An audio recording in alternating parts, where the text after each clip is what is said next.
When we chose to become journalists, we thought or we believed that because there is the Geneva Convention and all these laws that protect journalists, that we are protected. We never assumed that we're gonna be deliberately targeted just for holding cameras and for wearing the press vest.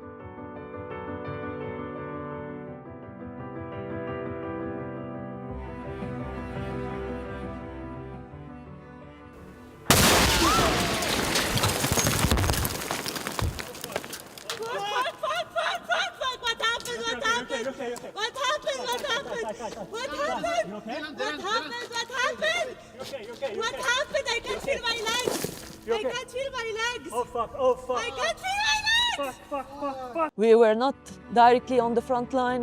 Lebanon was not a war zone. There was no Hamas or Hezbollah around us. I felt directly on the ground and I couldn't really understand what was happening.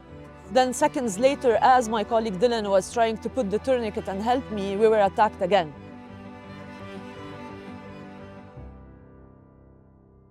I stayed 2 weeks in induced coma, 5 months at the hospital, more than 30 surgeries. And yeah, I lost my leg. I found out that we lost Issam, who was also my friend, not only a colleague. And our entire life changed from that day. So after this incident, everything I believed in, the international law, the international community even, fell apart. I don't believe in all of these anymore because nothing is protecting us anymore.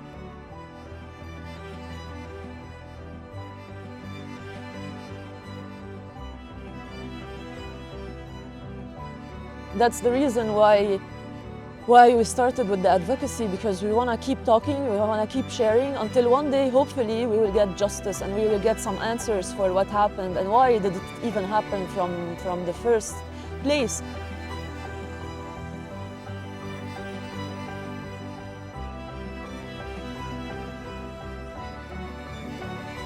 It's not only me, it's not only my story.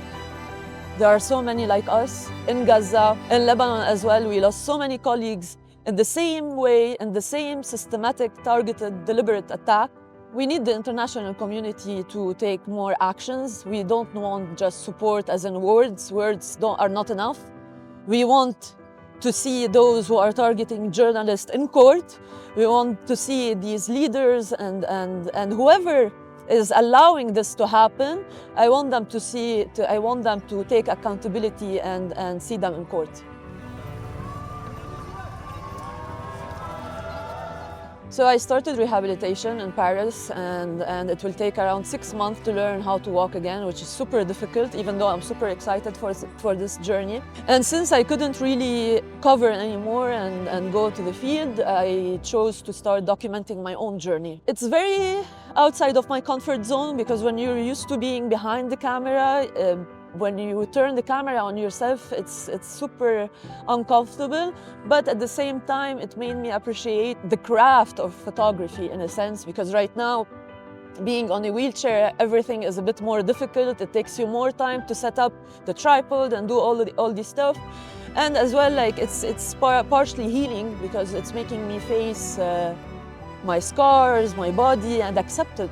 Definitely this experience changed my entire perspective on how I approach stories right now, and what matters to me more than covering breaking news is to focus on the human aspect of war and conflict zones and even disaster places.